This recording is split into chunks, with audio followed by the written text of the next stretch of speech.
Let's look at why you struggle with your clawhammer banjo accuracy, why you're hitting the wrong strings all the time. So I've taught a lot of students, and I've noticed this really so often boils down to one fundamental mistake. But the problem gets worse because when they try to fix that mistake naturally, they notice they're hitting the wrong notes, they fix it the wrong way. And then that kind of seeps out into the rest of their playing and affects their rhythm, their dynamics, everything else. And really what you have is an accuracy issue, not a rhythm or a dynamics problem. So here's what we're going to do. We're going to look at that mistake. I'm going to show you the wrong way to fix it, and you can check if you're doing that. I'll show you the right way to fix it, and then I'm going to show you a song that you can play that really just kind of makes this whole thing a lot simpler. All right, so let's get into it. So the fundamental mistake so many people make is they treat their banjo like a guitar. Stay with me for a second. Here's what I want you to do. I want you to mime playing guitar. What are you going to do? Just play a little air guitar here, right? Chances are you did something like this, right? You did this strumming motion. Unless you're like me and you did like a cool Van Halen tappy solo. But here's the thing, right? This is a banjo. This is not a guitar, and we play it quite differently. We use a hammer motion when we play clawhammer banjo, right? So we're going in and out, not up and down. We don't move our hand laterally. So if I'm playing, say, that first string, and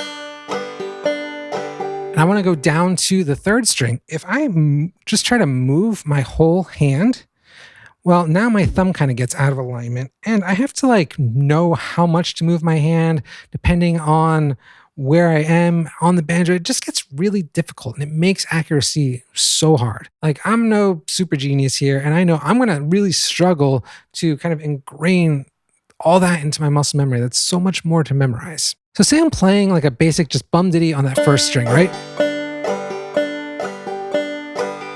And I want to move that bum to the third string. Well, if I try to move my whole hand like I was playing guitar, my thumb gets out of alignment. There's kind of a lot more to put into my muscle memory there to sort of know like where to move my hand laterally in space, right? And it's gonna just really make your accuracy so much more difficult. And now what I've seen from a lot of my students is they recognize early on they have this accuracy problem, right? They're hitting the wrong strings all the time. It's pretty easy to hear. And so they think to themselves, well, how can I fix it? And they fix it in a way that just shifts the problem somewhere else. So let's look at those two ways that people tend to fix this, see if you're doing them. And if you hear this in your own playing, we'll back it up and I'll show you the right way to do it. So the first way people tend to fix this accuracy issue is they just pause, right? So I'm going from the first string. I want to go to third string. Right? I'm just going to pause. I might look, and I develop this hitch to my playing, right? And this just gets so much worse at fast speeds, but it just throws off the whole rhythm. And I just end up, right? It's because I'm not having, I don't have this fluid motion anymore. I'm sort of pausing to think about it. I'm engaging my brain rather than my muscle memory because I have to think about where my hand is in space laterally on the banjo. And then the second thing people tend to do is just try to minimize their movement as much as possible, right? They think, well, if I don't go too far from the strings, I can't really mess up too bad. And then so they're kind of like, they have these little tiny meek motions that just don't sound good. And then they go, well, this doesn't sound too good. It's too quiet. Well, maybe if I just sort of pluck a little bit, right? And so you end up with like this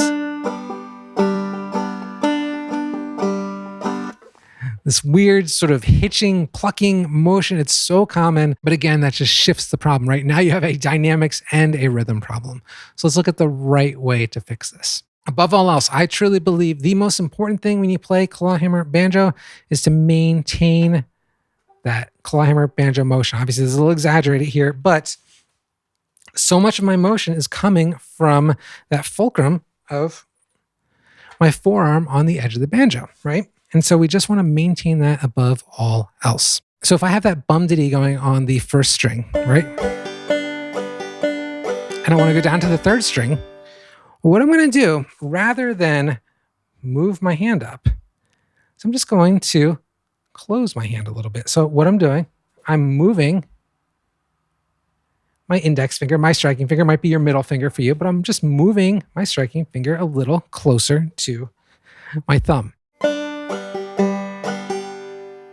The important thing, the way I think about it, is this part of my palm, this sort of line here, parallel to my wrist, I guess, stays centered above the strings. And the same is true for even drop thumb. Like if I want to do drop thumb, I'm just moving my thumb closer to my index finger, but the strings always stay centered there, more or less. So now, rather than have to sort of figure out where I am in space this way and this way, I'm only thinking about where I am in space up and down, and then I'm just closing my hand. And that for whatever reason, that seems to be super easy to sort of just ingrain into your muscle memory. Easiest way to do this, right, is you're just going on that first string. Okay, so I'm going to do a single string strike. I'm going to keep my thumb dug into that fifth string. I'm just going to place the back of my index fingernail right onto that first string, just as if I was striking it, right? And now I'm just going to lift up and close my claw just a little bit so that the back of my index fingernail is resting on that second string. And now I can come out and strike it again, right?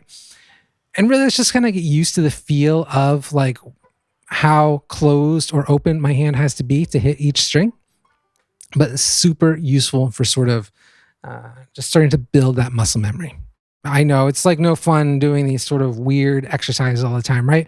We want to play songs. We're banjo players. So there is a song that I really think is perfect for practicing this stuff. It's Barlow Knife.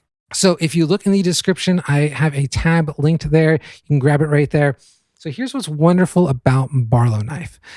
It's got 3 parts to it, and each part is sort of just a little bit harder and works out a different piece of your accuracy. So let me play the song real quick, and then we'll talk about it. Yeah, let's do it. Okay, so here's what Barlow Knife sounds like.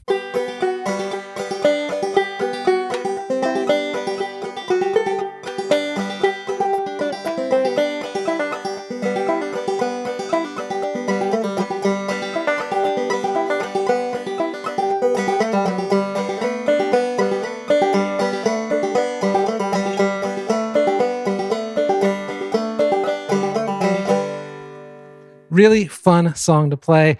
We just played an open G tuning. So let me explain why this works so well. We have 3 parts, right? So we have this A part, which really just exists almost entirely on this first string. So this lets you get the lay of the land.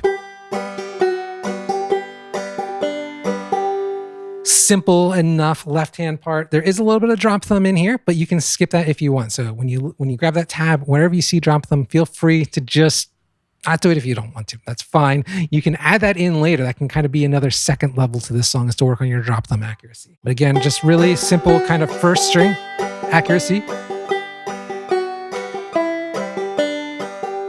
Not too bad, right? And then in that second part, we kick things up a notch.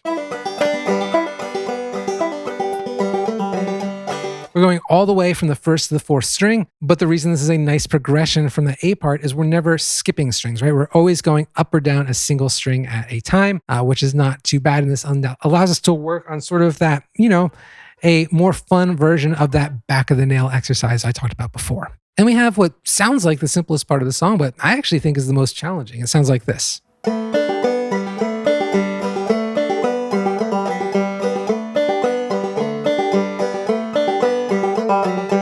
So here's why I think this part is especially challenging. We are skipping strings. We're starting on the third. We're going up to the fourth. And it's got this weird little bit of left-right hand coordination, which is also great to work on because we kind of want to hold down the second fret of the third string. And we got to lift it up here. And just syncing that index string strike with lifting your finger up at the right time. So because we want to let it ring as long as possible. It just adds a little bit of trickiness there. So much fun to play. Now here's how I would recommend doing this, right? You don't have to fix these issues all in one day. Spend 5 minutes a day. 5 minutes at the beginning of your practice session is all this takes. I recommend you take a part of the song, the A, B, or C part, or depending on what you feel like needs the most work that day. Set a metronome, go slow. You can start at 60 beats a minute, 80 beats a minute, somewhere in there, and gradually work your way up. But slow is smooth, smooth is fast. We really want this to sound great and be quite accurate before you start to bump up the speed, right? If it does not sound good slow, it is not going to sound good fast. So there you have it. Let me know if you enjoy these sort of deep dives into small minutia of clawhammer banjo. And if you do, I think you should check out this next video. It's all about the thumb pluck and how you can make that even better. So I'll see you over there.